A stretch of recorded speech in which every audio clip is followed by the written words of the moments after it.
Saludos hermanos y hermanas de batalla. En el vídeo de hoy nos adentraremos en la historia de Bretonia desde su origen hasta el fin de los tiempos. Les dedico este vídeo a mi amigo Imagina Warhammer. Un abrazo desde aquí y os animo también si queréis a pasaros por su canal. Bretonia es un reino feudal humano altamente marcial del viejo mundo y se encuentra entre las tierras de las montañas grises y el gran océano.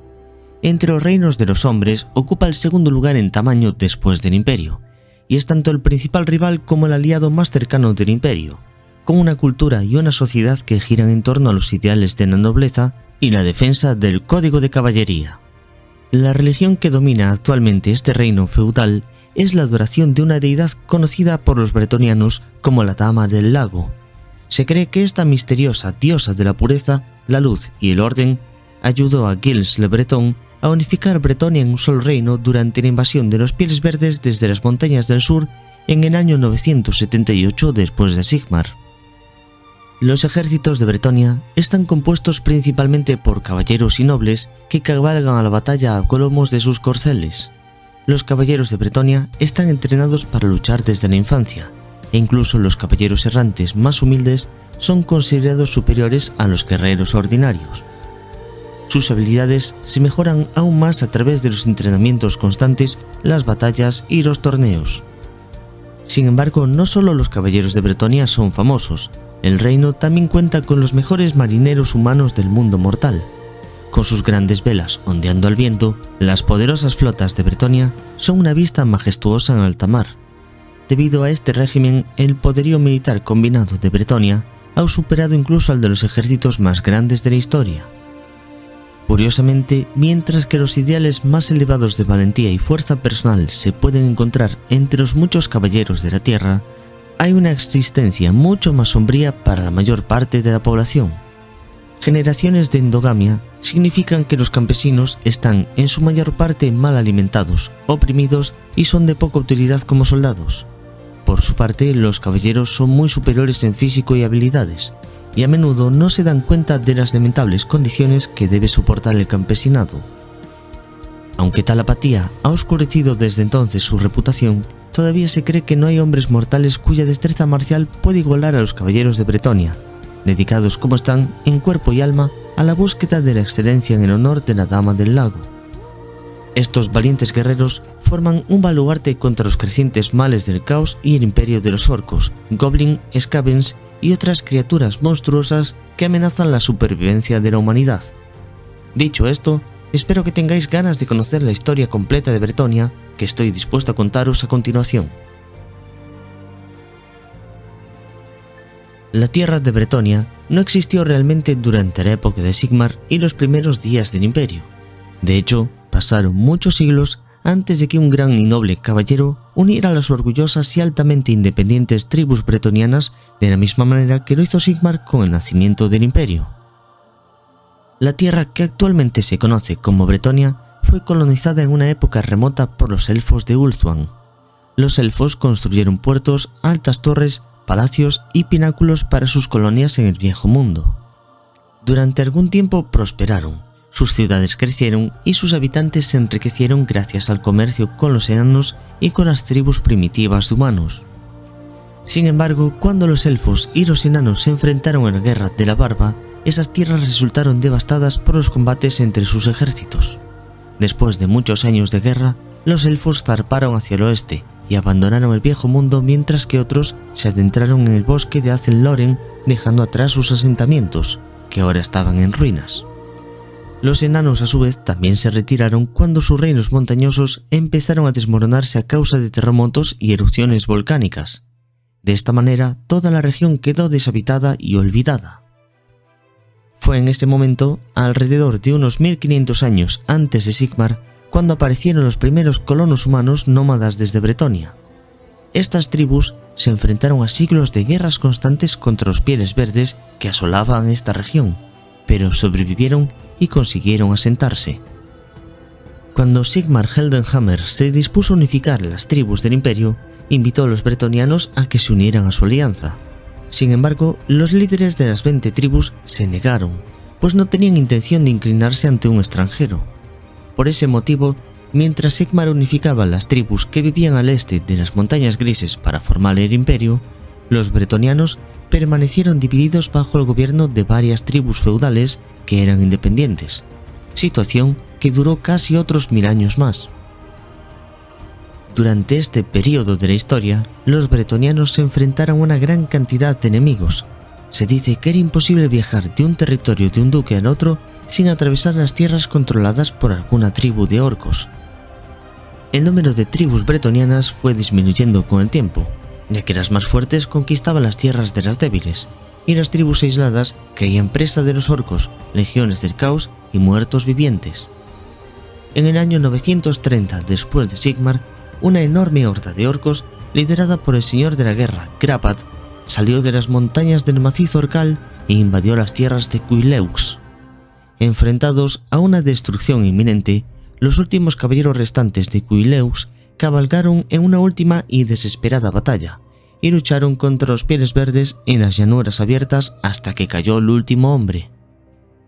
A raíz de este desastre, los ejércitos de Quenelles y Brion cabalgaron y atacaron ahora al debilitado ejército orco. Tan pronto como los orcos comenzaron a huir del campo de batalla, los dos ejércitos bretonianos se enfrentaron para gobernar la cáscara cabronizada que era Cuileux. Afortunadamente, los dos ejércitos no tuvieron el estómago para enfrentarse en un combate abierto. Sin embargo, los dos duques de cada reino se enfrentaron en un duelo honorable. Al final de este duelo, el señor de Brion fue derribado y Quenelles se expandió. Se dice que la destrucción de Cuileux marcó el inicio de las guerras que culminarían con la unificación de todo este reino. Las invasiones de los orcos que se iniciaron en el año 930 destruyendo Cuileux fueron seguidas de muchos más ataques, y aunque los bretonianos consiguieron alguna victoria, no había forma de parar el avance de los Pieles Verdes. En respuesta, los caballeros bretonianos se rebelaron contra el ataque de los Pieles Verdes y cabalgaron de cabeza hacia los numerosos campos de batalla que surgían por todos sus reinos. Sin embargo, los señores de cada ducado luchaban individualmente y se vieron abrumados por la superioridad numérica de las hordas de Pieles Verdes. Con los enemigos de la humanidad amontonándose a su alrededor, los duques restantes casi habían perdido la esperanza. Fue entonces que de entre todos los duques de Bretonia apareció la figura legendaria de Gilles le Breton, el recién coronado duque de Bastón, el famoso caballero que había asesinado personalmente al dragón rojo Smercus en lo profundo del bosque de Chalon. Gilles le Breton reunió primero al duque Cirlouf de Luynes y luego a su mayor y más leal amigo, el duque Landuin de Musilón. Pero incluso entre estos tres hombres y su gran ejército combinado se encontraron superados y empujados a una aniquilación casi segura. Este ejército cuasi bretoniano era inexperto y estaba maltrecho, y acamparon junto a un lago. Al día siguiente sabían que iban a enfrentarse a su destino en el campo de batalla, ya que escuchaban los tambores de guerra de los orcos y los wags que no les permitían ni descansar ni dormir. Aquella misma mañana, cuando parecía perdida toda esperanza para la causa bretoniana, Gilles le Breton y su ejército de caballeros sufrieron un verdadero milagro. Mientras Gilles se arrodillaba ante la orilla del lago para beber de sus aguas puras y orar por fuerzas, una mujer hermosa, etérea y celestial surgió de entre las nieblas, dejando al ejército bretoniano boquiabierto y asustado. Gilles fue el primero en hacer un movimiento, levantando en alto el estandarte ensangretado y andrajoso de Bastón. Inspirado por algún genio o locura desesperada, gritó: «¡Señora, bendiga mi estandarte!». Luego lo sumergió en el lago a los pies de la señora, y cuando lo sacó y lo levantó de nuevo para que todos pudieran verlo, estaba seco y completamente restaurado, solo que ahora también estaba adornado con el icono resplandeciente de un grial dorado. Los otros duques y caballeros se apresuraron a seguir su ejemplo, pidiendo a la dama del lago que bendijera su espada, lanza o caballo de guerra para la batalla que se avecinaba. Finalmente, la dama extendió un cáliz dorado rebosante de luz, dándoselo primero a Gilles y luego a sus compañeros para que bebieran y tomaran la fuerza necesaria para alcanzar la victoria. Estos tres se convirtieron en los primeros caballeros del Grial, luchando juntos bajo el estandarte de la Dama del Lago, y así los bretonianos ganaron el coraje necesario para enfrentarse a los Pieles Verdes en estas llanuras. La horda orca oscurecía el horizonte frente a los caballeros bretonianos. Llenos de una resolución inquebrantable, los bretonianos cabalgaron sin miedo mientras las flechas caían a su alrededor. Los caballeros cargaron contra el centro de la horda orca. Las primeras filas del enemigo se hundieron bajo el choque de las lanzas. La horda de los Pieles Verdes se estremeció como una bestia gigantesca herida por la lanza de un cazador. Los caballeros atravesaron una tras otra las líneas defensivas del enemigo y salieron a campo abierto, a la llanura que había más allá. A su alrededor, las formaciones del enemigo empezaban a dispersarse, y mientras, los enemigos orcos huían. Al atardecer, los caballeros cesaron en su persecución y regresaron al lago sagrado. Los duques y caballeros se reunieron alrededor de Giles el Bretón y juraron servir y honrar la Dama del Lago. También juraron permanecer unidos en un único ejército y liberar a Britonia de los orcos y cualquier otro enemigo. Giles fue proclamado el batallador e investido con la autoridad de dirigir el ejército y todos los recursos de sus ducados hasta que Bretonia fuera libre. Ese momento marcó el origen de los caballeros del Grial y también del reino de Bretonia. El nuevo rey Giles de Bretón estuvo al frente de los caballeros de Bretonia en 12 grandes batallas, en todas las cuales salió victorioso. En esos momentos, Giles fue apodado el Bretón, un título que reconocía su autoridad sobre toda Bretonia. Los orcos y goblins fueron expulsados de los valles y las llanuras de Bretonia y obligados a escapar hacia las montañas y los bosques. Según la leyenda, después de la 10ª batalla que se libró cerca del gran bosque de Lórien, Giles encontró a los elfos en el interior del bosque, quienes también habían luchado contra los orcos. Giles y los gobernantes de los elfos intercambiaron regalos y armas antiguas, y se prometieron amistad eterna. Así, con la paz ganada, se acordó que habría una paz eterna entre los 12 ducados supervivientes. Giles, apodado también como el Unificador, y con la bendición de la Dama del Lago, se convirtió así en el primer rey de Bretonia. El primer rey de Bretonia luchó contra las fuerzas oscuras en todos los reinos durante muchos años hasta que fue emboscado por un grupo de orcos dirigido por un caudillo en busca de venganza. Muchos de los caballeros que lo acompañaban murieron, quedando con vida tan solo 2 de ellos y Giles, pero Giles había sido mortalmente herido por un maligno proyectil mágico disparado por las fuerzas del vengativo caudillo orco, cuyo nombre la historia ha tenido para bien olvidar. Con su último aliento pidió que se lo llevara hasta la orilla del lago, esperando que sus aguas tuvieran el poder mágico de salvar su vida.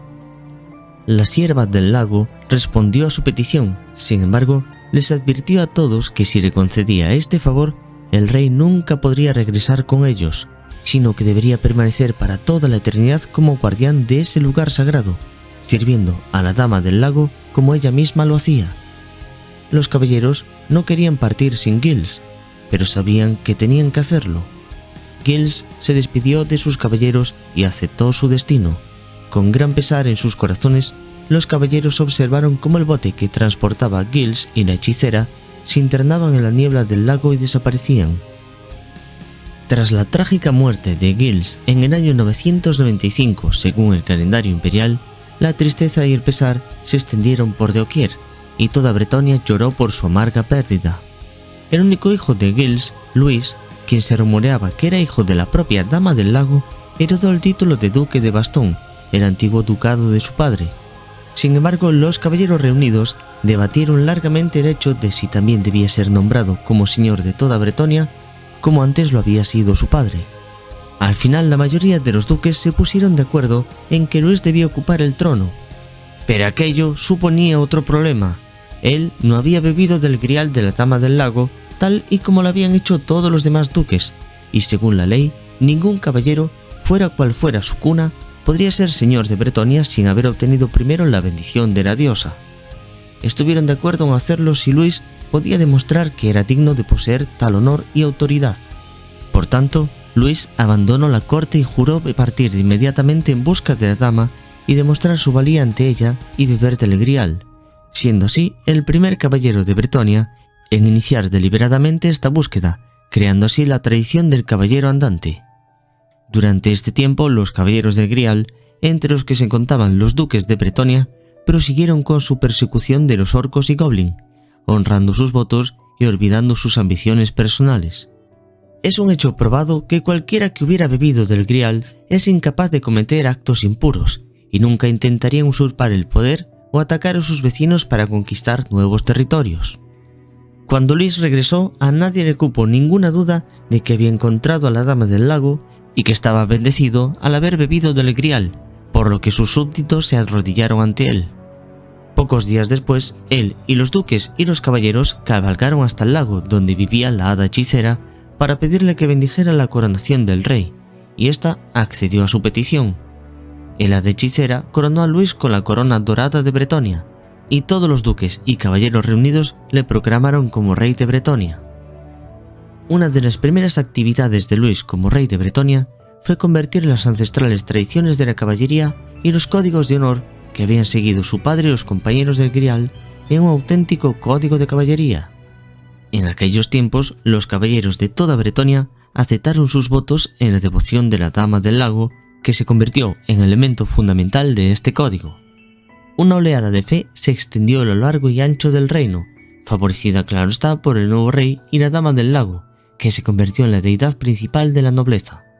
Los caballeros de Grial habían propagado por toda Bretonia la historia de la Dama del Lago, y algunos habían erigido capillas en su honor en sus propios feudos. Los caballeros nobles empezaban a proclamar sus votos de lealtad hacia ella, y multitud de nobles guerreros abandonaron sus posesiones para embarcarse en el sendero del caballero andante, e incluso los caballeros más viejos renunciaban a sus castillos y feudos para iniciar su propia búsqueda del Grial. Durante cientos de años, Bretonia fue creciendo cada vez más en poder e influencia. Muchos territorios que actualmente forman parte del reino fueron conquistados en esos primeros siglos. Esto era especialmente cierto en el norte, donde poderosas tribus de orcos ofrecían una resistencia feroz en las colinas de las Hermanas Blancas y el extremo septentrional de las Montañas Grises. La mayor parte del bosque de Arden, mucho más extenso que en la actualidad, y las tierras altas del Cerro del Orco todavía estaban infestadas de orcos y goblins. En aquellos tiempos se ganaron multitud de grandes batallas, y los suntuosos banquetes en honor a las victorias militares llegaron a hacerse algo común. Mientras seguían librándose estas guerras, el reino de Bretonia empezó a prosperar como nunca antes lo había hecho hasta entonces, y cuando Bretonia fue lo bastante fuerte y segura, los duques posaron sus miradas más allá de las fronteras tradicionales. La primera de estas guerras extranjeras se declaró en el año 1448, cuando el sultán Jafar, el despótico gobernante de Arabia, invadió Estalia, y estos solicitaron ayuda de todos sus aliados. Tras 3 años de intenso conflicto, las fuerzas del sultán fueron derrotadas por los ejércitos aliados, su reino cayó y Estalia fue liberada. Sin embargo, una vez llegaron a Arabia, al no agradarles aquella tierra seca e inhóspita por ser demasiado extensa y hostil para poderla conquistar adecuadamente, los bretonianos regresaron a su tierra en sus barcos, con las bodegas cargadas de tesoros exóticos. Cuando la noticia de que los cruzados iban a perseguir a Jafar hasta Arabia llegó a Bretonia, se formó un nuevo ejército de caballeros para reforzar las tropas de los cruzados. Sus líderes no consiguieron decidirse entre embarcar en Estalia o atravesar las montañas para dirigirse a Tirea, ya que se presentaban varios problemas. En primer lugar, la práctica totalidad de las naves de los puertos de Estalia y Bretonia ya habían partido hacia Arabia con el primer ejército. En segundo lugar, el puerto más cercano donde podían embarcar era Miraglino, pero los pasos de montaña estaban infestados de Skaven, por lo que era muy peligroso utilizar esa ruta. Además, cualquier ejército de ese tamaño que pasara cerca de plagas Skaven probablemente resultaría diezmado por las enfermedades. El tercer problema, que no tenía solución, era que las aguas próximas a los puertos del sur de Tirea estaban infestadas de piratas, cuya base de operaciones estaba en Sartosa. Finalmente se decidió intentar llegar hasta Arabia recorriendo la larga y peligrosa ruta terrestre del este. Este ambicioso pero extremadamente peligroso plan fue ideado por el barón Thibault del bosque de Balzac, que inmediatamente fue elegido comandante de la expedición.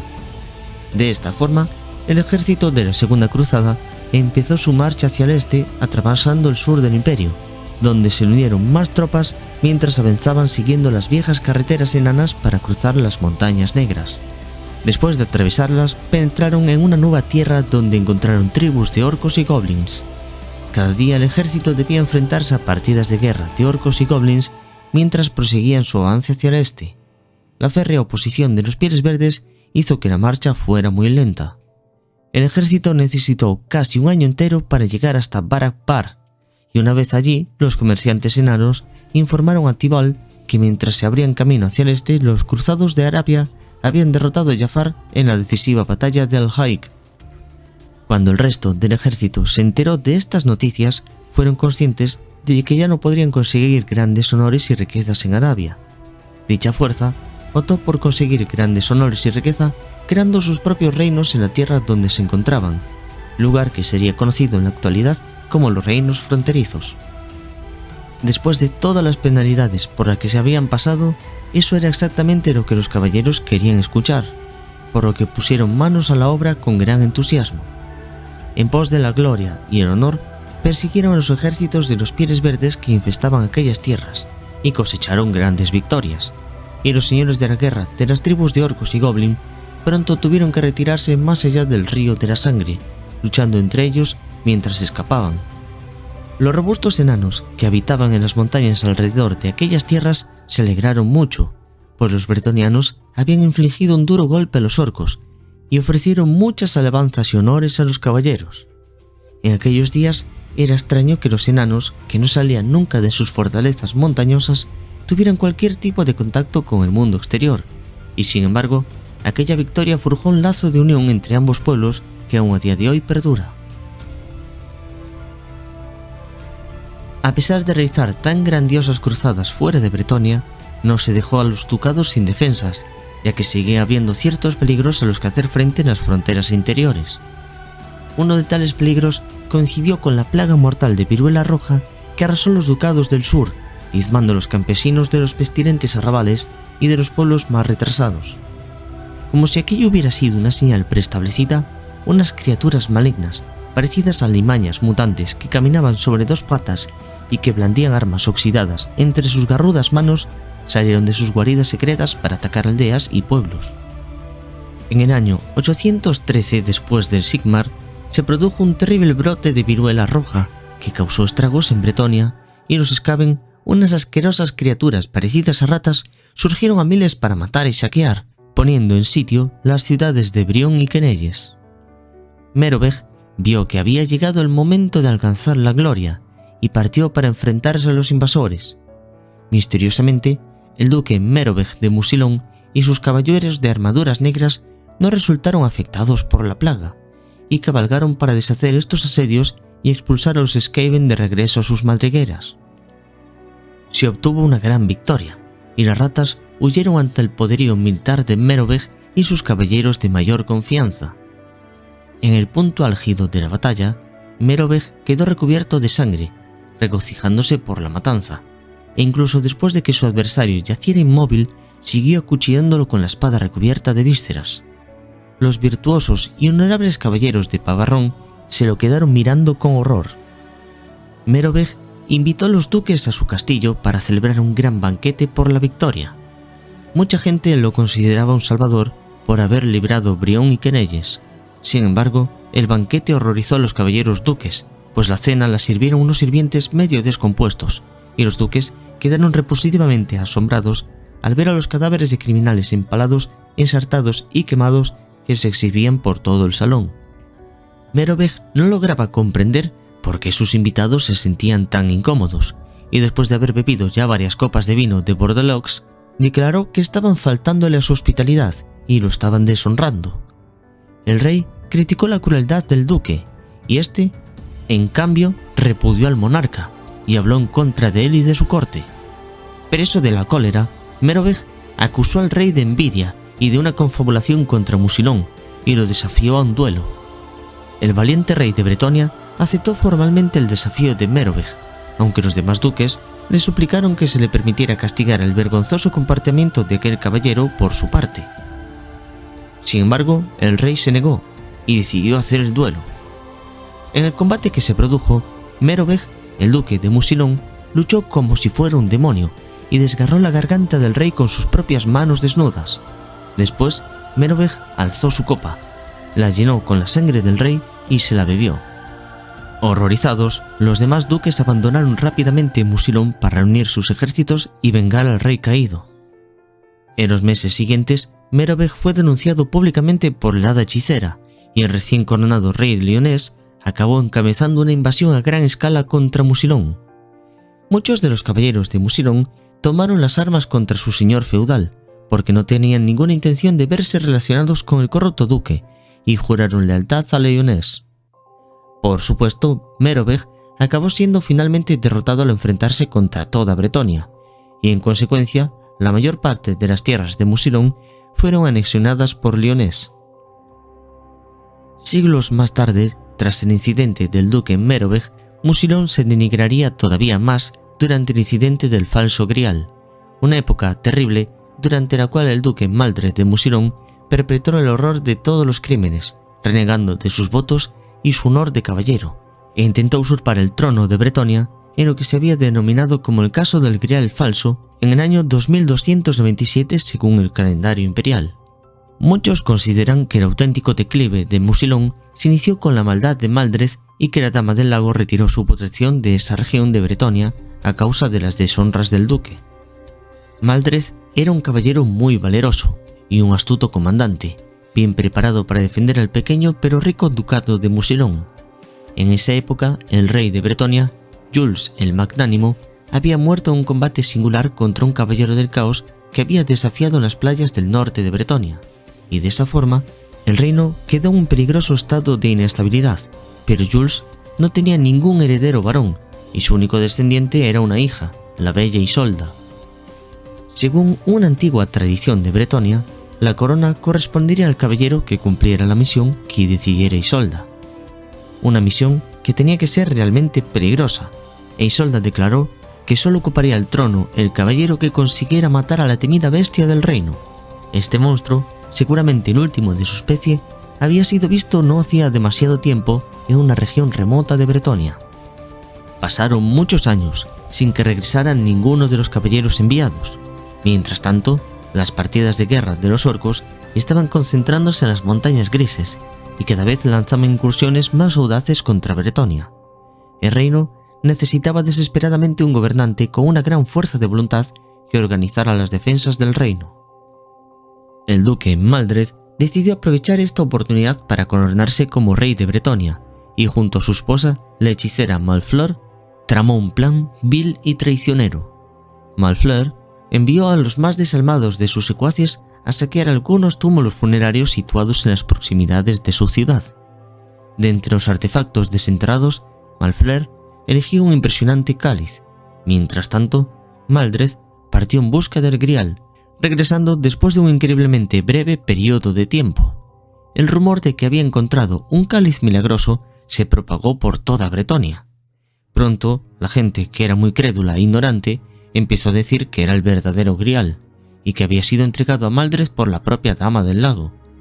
Nunca se había oído que la Dama del Lago concediera un favor igual, y teniendo en cuenta la precaria situación en la que se encontraba este reino, muchos consideraron que no podía tratarse de otra cosa que una señal de que Maldred tenía que ser coronado como rey. Los únicos que se oponían a Maldred eran los caballeros del Grial y la hada hechicera, pero Maldred consiguió capturar a la hada hechicera, así que los caballeros del Grial no tenían pruebas para demostrar que el Grial era falso. La tiranía se adueñó de toda Bretonia hasta que el valiente caballero Gastón consiguió dar con el paradero de la hechicera y liberarla. Maldred fue declarado de inmediato traidor ante todo el país, desposeído de su honor y de su ducado. Sin embargo, Maldred no se rindió, y el asedio duró 3 años, creándose en el interior de la ciudad las condiciones adecuadas para que se produjera otro brote de viruela roja, que fue la causante final de la caída de la ciudad. Maldred y Malfleur, a pesar de haberse encerrado en su castillo, compartieron el mismo destino que la mayor parte de los desdichados habitantes de Musilón y murieron a causa de la plaga. Mientras tanto, la bella Isolda se casó con Gastón de Geste, que fue debidamente coronado por la hechicera como el rey Gastón de Beaugeste de Bretonia. El nuevo rey decidió no nombrar un nuevo duque de Musilón sino que declaró la ciudad y sus alrededores tierra desierta. Musilón quedó deshonrada para siempre y desde ese día dejó de tener un duque por orden del rey, y tal puesto sigue todavía hoy en día sin ocuparse. En los años que siguieron, los valerosos bretonianos llevaron a cabo muchas otras cruzadas, aunque ninguna llegó a ser tan grandiosa como las de aquellos tiempos. Una de dichas cruzadas se adentró en los vastos desiertos al este de Arabia, y se libraron multitud de grandes batallas contra los despreciables reyes no muertos de aquella tierra. En otras, los bretonianos habían llegado a combatir muy lejos de su hogar, incluso al otro lado del océano, en las junglas del Nuevo Mundo de Lustria. Algunas de estas cruzadas fueron declaradas guerras de los caballeros nobles, una tradición que se deriva de la vieja costumbre de la gesta de caballería. Normalmente, los caballeros nobles son enviados individualmente a efectuar alguna gran hazaña en solitario para demostrar que son merecedores de gobernar un feudo. Cuando se declara una guerra de caballeros nobles, estos jóvenes caballeros se lanzan a la batalla temerariamente y con gran entusiasmo, tratando siempre de superar a los demás y de destacar para que sus superiores se fijen en ellos. De este modo, muchos caballeros nobles podrían cumplir su misión si tenían suficiente valor, convirtiéndose así en caballeros del reino. Cuando Luen, posteriormente apodado el Mataorcos, ascendió al trono de Bretonia, esta estaba siendo atacada una vez más por tribus de orcos y goblins.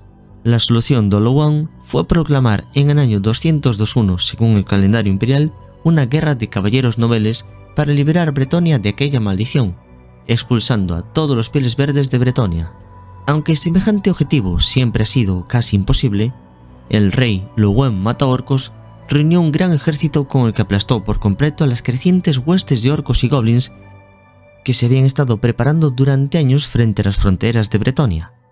El propio rey Luen luchó en la primera línea de combate durante estas campañas, y año tras año dirigió personalmente a sus ejércitos contra los orcos. Al final de su reinado, apenas quedaban orcos en Bretonia. La guerra de caballeros nobles más larga que se haya librado nunca la declaró el rey Charlemagne en el año 2420 según el calendario imperial. En ese año, una gran horda de tribus orcas invadió los reinos fronterizos. Las fuerzas de los reinos fronterizos estaban en una manifiesta inferioridad numérica, y a pesar de su heroica resistencia, se iban debilitando día a día. Charlemagne, rey de Bretonia, respondió inmediatamente a la petición de ayuda, y en un intento por imitar a su predecesor, el rey Luen Mataorcos declaró una guerra de caballeros nobles, cuyo objetivo no sería otro que librar al mundo de la presencia de los orcos de una vez por todas. Charlemagne dirigió a sus ejércitos hacia los reinos fronterizos, y junto a los habitantes de los reinos fronterizos expulsaron a los orcos hasta más allá del río de la sangre. Los orcos fueron completamente derrotados y obligados a replegarse más allá del río, mientras eran perseguidos y aniquilados por los caballeros, quienes ensuciaron las aguas del río con la asquerosa sangre de los orcos. Finalmente, en el año imperial 2488, bajo el reinado del rey Philip V, tuvo lugar la última explosión de entusiasmo que marcó el fin de las guerras de caballeros nobles. Dirigidos por el mal aconsejado barón Jules de Fontainebleau, un poderoso contingente de caballeros avanzó remontando el río de la sangre y se adentró en el temido paso de la muerte. Los caballeros perseguían a un grupo de orcos que se retiraba después de una incursión contra los reinos fronterizos. Nadie sabe exactamente qué fue lo que sucedió, ya que apenas hubo supervivientes, pero al parecer todo el ejército de caballeros fue emboscado y derrotado. Sin duda lucharon con valor hasta el último hombre en ese accidentado e inhóspito lugar, pero el ejército bretoniano fue completamente aniquilado por las fuerzas de pieles verdes comandadas por el caudillo orco negro Morglum Quiebracuellos. Cuando las noticias de este desastre llegaron al rey Philip V, consideró sabiamente que las guerras de caballeros nobles habían cumplido todos sus objetivos y que era el momento de finalizarlas. La pérdida de buenos caballeros en el este debía acabarse y reservar sus esfuerzos para defender Bretonia ante las amenazas externas. Y bien que hicieron, ya que poco después un gran enemigo despertó dentro de sus propias tierras. Los no muertos se levantaron en Musilón. Las tierras malditas de Musilón siempre han estado asociadas a los muertos. De hecho, es una región realmente muy sombría, ya que la muerte y los desastres se han repetido con asiduidad a lo largo de toda su historia. Dado que este ducado se construyó sobre una zona pantanosa y proclive a las inundaciones, las tumbas de los muertos de Muselón se construyen sobre la superficie, y los macabros cementerios son tan grandes que llegan a parecer auténticos pueblos. Además, se dice que entre las oscuras criptas habitan todo tipo de hechiceros nigrománticos. Una de las batallas más recientes e importantes que se libraron contra los no muertos tuvo lugar en la abadía de Mainsaintol, en las Montañas Grises, y se produjo en el año 2491. Una horda de no muertos, liderada por el temible Henry Kemmler, señor de los nigromantes, y un guerrero del caos muerte viviente llamado Krell, atacaron aquel santo lugar. En aquella batalla, solo gracias a la destreza y el heroísmo del duque Tancred de Quenelles y sus caballeros, se logró obtener la victoria, aunque también tuvieron que hacer frente a una enorme masa de repugnantes alimañas caóticas que se habían aliado con Kemmler. Afortunadamente, la naturaleza artera de ambas fuerzas provocó que se traicionaran mutuamente en mitad de la batalla. Bretonia se había librado a duras penas de aquella amenaza, por lo que establecieron una vigilancia extrema por si acaso el señor de los nigromantes volvía a Bretonia para vengar su derrota. Nos adentramos ahora en la etapa final de la historia, periodo que abarca los últimos 25 años antes del fin de los tiempos. El actual rey de Bretonia es Loen Leoncourt, quien fue coronado en el año 2500 del calendario imperial.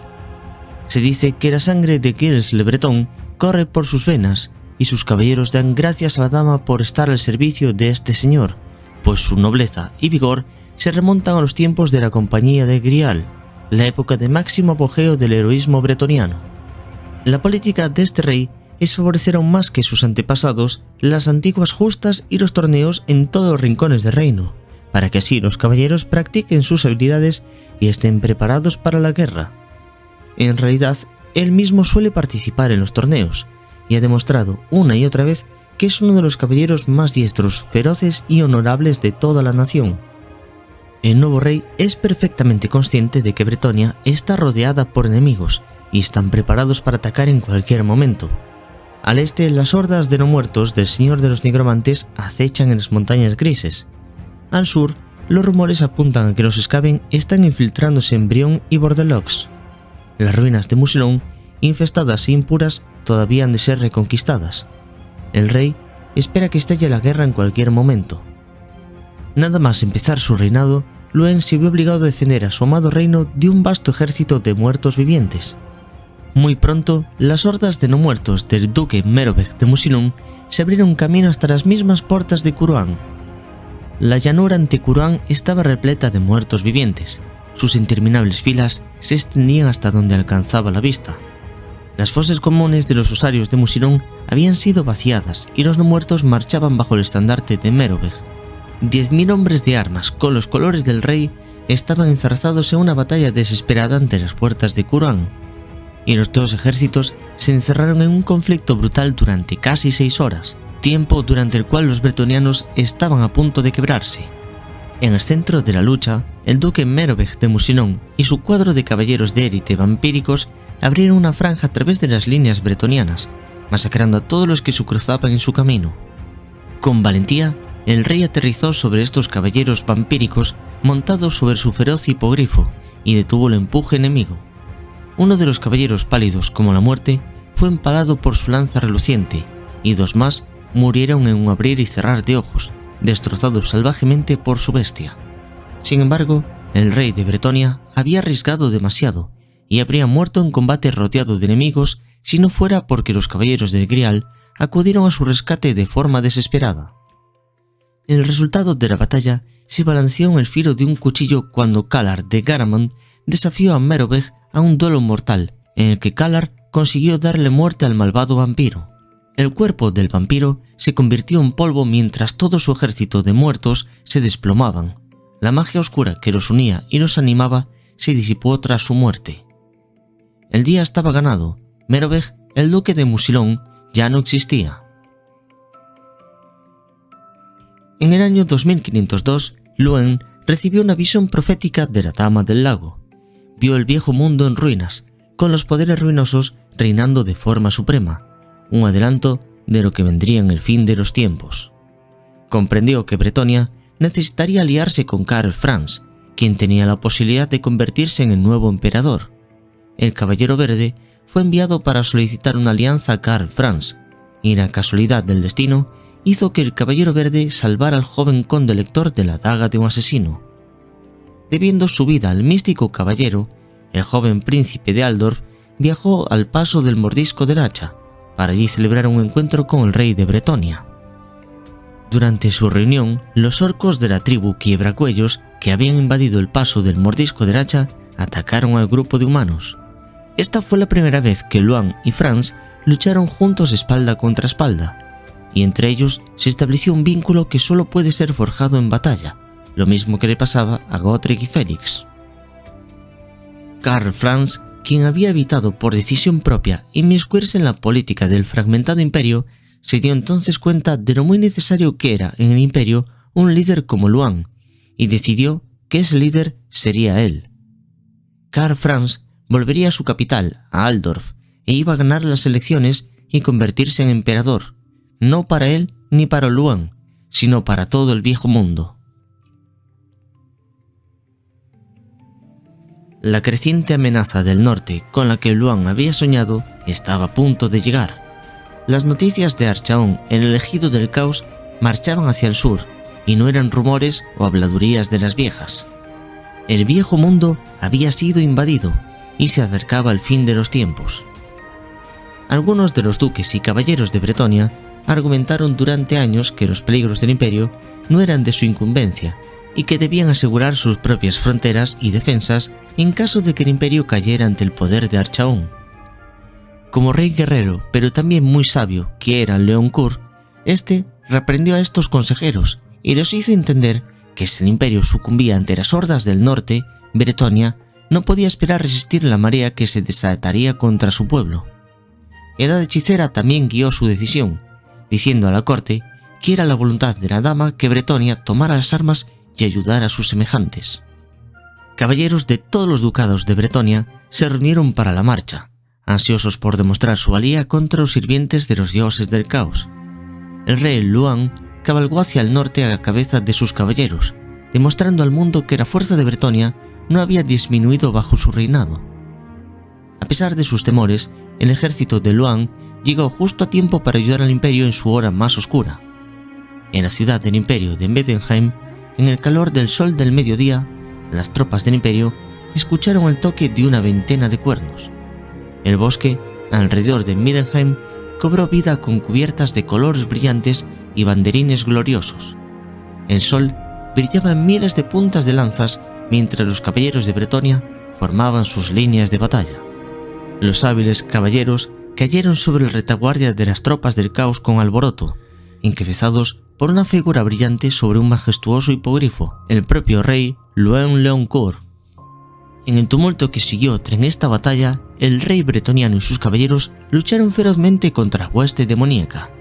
Protegido de las malvadas hechicerías del príncipe demonio por los encantamientos de la dama, Luan se enfrentó a Belacor en un combate singular y salvó al gran teogonista Volmar de sus garras.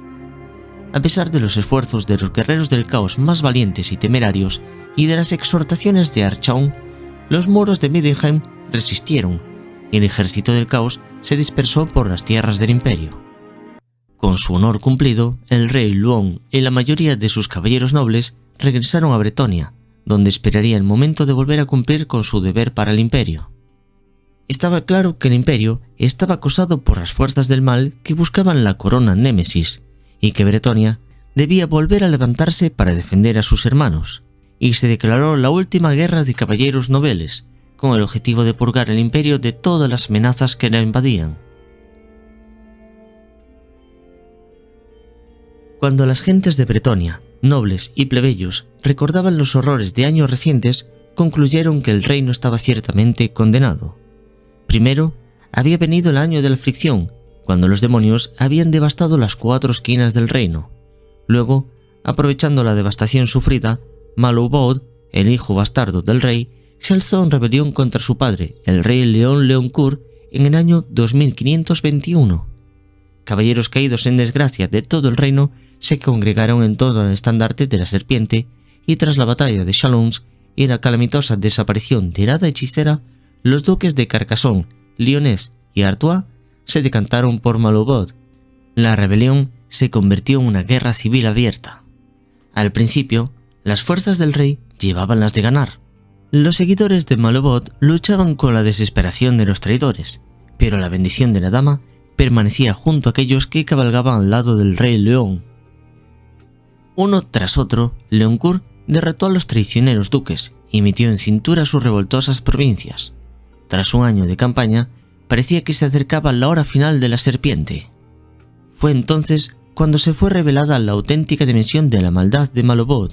Había sellado un pacto con el ancestral Arcan el Negro, y a medida que los aliados humanos de la serpiente caían, los muertos marchaban para engrosar sus filas. Cuando Leon Leoncourt se enfrentó a su bastardo hijo en la batalla de Canelles, Malobod comandaba una horda bastante más numerosa que el ejército leal, y aplastó a Luan y su ejército con extrema facilidad. En cuanto al destino del rey, nadie lo sabía. Algunos decían que 7 hermanas lo habían sacado del campo de batalla y llevado hacia el norte, a la aguja de plata, para que la mismísima Dama del Lago pudiese curarlo. Otros afirmaban que el rey había muerto por sus heridas y había sido enterrado en lo alto de la ladera sobre la ciudad que había luchado por salvar. Cualquiera que fuese la verdad sobre el destino del rey, su ausencia supuso un grave daño para Bretonia. Una tras otra, las provincias del sur cayeron, y Malobod dirigió a su ejército hacia el norte, hacia Curuán. Cuando el ejército del príncipe bastardo alcanzó Curuán, se encontró a los duques supervivientes de Bretonia unidos contra él una vez más. Aquello le importaba muy poco a Malobod, cuyo ejército superaba ampliamente el número reunido contra él. Una vez más, lanzó su desafío y se alzó en armas, pero esta vez no respondió ningún duque o varón mortal, sino el Sacremor, el legendario Caballero Verde, regresado de la Lacrimora en la hora de necesidad de su pueblo. En aquel momento, Malobod reconoció su perdición, pero antes de que pudiera huir del campo de batalla, el Caballero Verde se lanzó hacia adelante y separó la cabeza del traidor de sus hombros. Muerto su amo, el ejército de Malobod fue derrotado rápidamente. Sin embargo, nadie supo hacia dónde había ido Arcan el Negro, quien huyó sin dejar ningún rastro.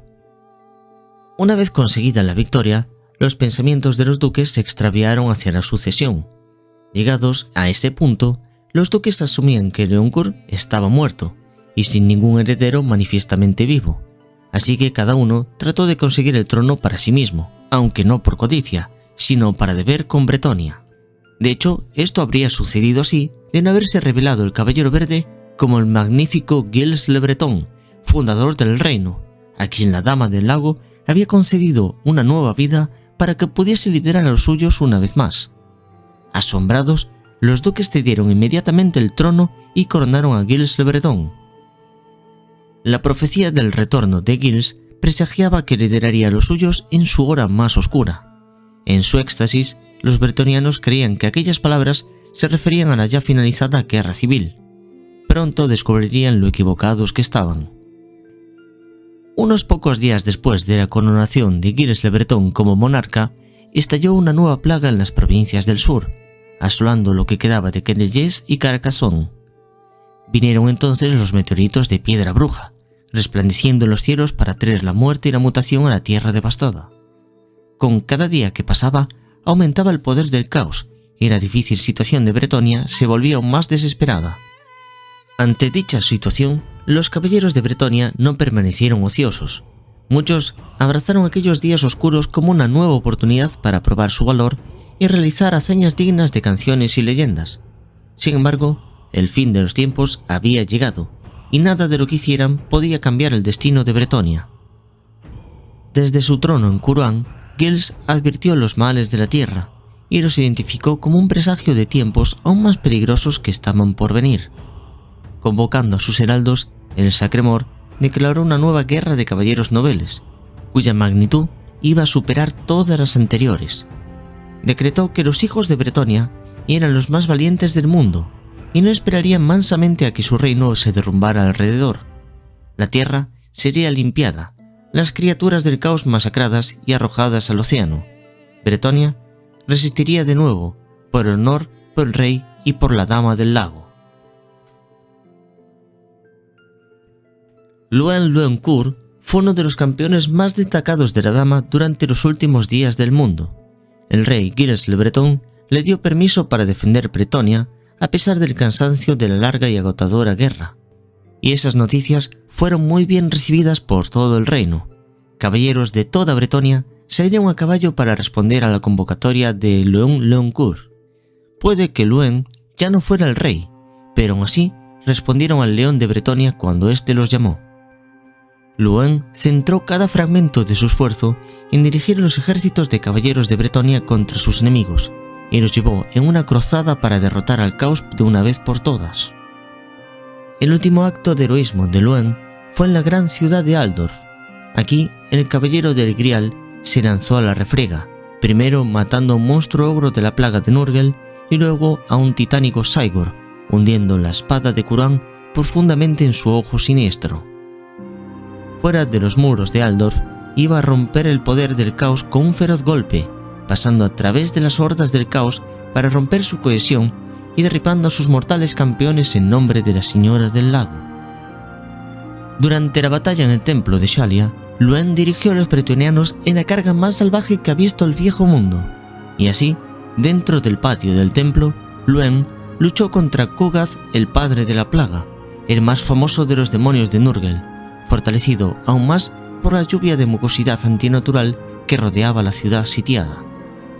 La batalla finalmente terminó cuando el caballero hundió su hoja sagrada profundamente en la garganta bulbosa del gran demonio. Kugath aulló, rugió y se agitó, pero no sirvió de nada. El antiguo rey de Bretonia aguantó sombríamente mientras su oponente era devorado por los mismos fluidos que había derramado. Por desgracia, el antiguo rey se había visto muy debilitado por su lucha contra Kugath y los muchos monstruos y campeones del caos con los que había luchado en Aldorf. Estaba agotado hasta la médula y apenas podía mantenerse en pie. No obstante, cuando una horda de nuevos portadores de la plaga entró en el patio, se puso de pie, sangrando pero orgulloso en el lugar de la estatua caída de Magnus. Aunque luchó hasta el final valientemente, Loen fue derribado por Festus el apotecario siniestro, empoderado de Nurgle. En su última hora, miró directamente a la cara de su asesino y esbozó una sonrisa. Esto enfureció aún más al apotecario siniestro, pero antes de que pudiera acabar con su vida, el malvado demonio fue asesinado por Vlad von Karstein. Mortalmente herido, lo último que vio Loen fue el resto de los demonios que eran expulsados del patio, perseguidos por guerreros de piel gris con armaduras arcaicas. La gran sacerdotisa de Shalia estaba entonces a su lado, acunándolo en sus últimos momentos. Se las arregló para dedicarle una última sonrisa como agradecimiento. Así fue que cortés hasta el último momento, Loen Loencourt murió en el recinto del templo de Shalia, lejos de su casa, rodeado de vivos y muertos. Incluso el señor de los vampiros, Vlad von Karstein, tenía una mirada de tristeza mientras se paraba sobre el cuerpo del devastado bretoniano.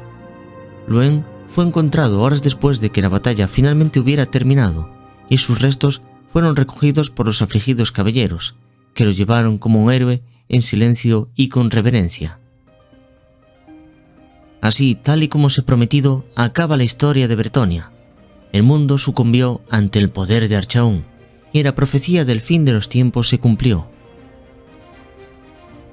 Espero que os haya gustado este vídeo. Agradecería mucho vuestro me gusta y que me siguierais en Instagram, donde subo información casi todos los días.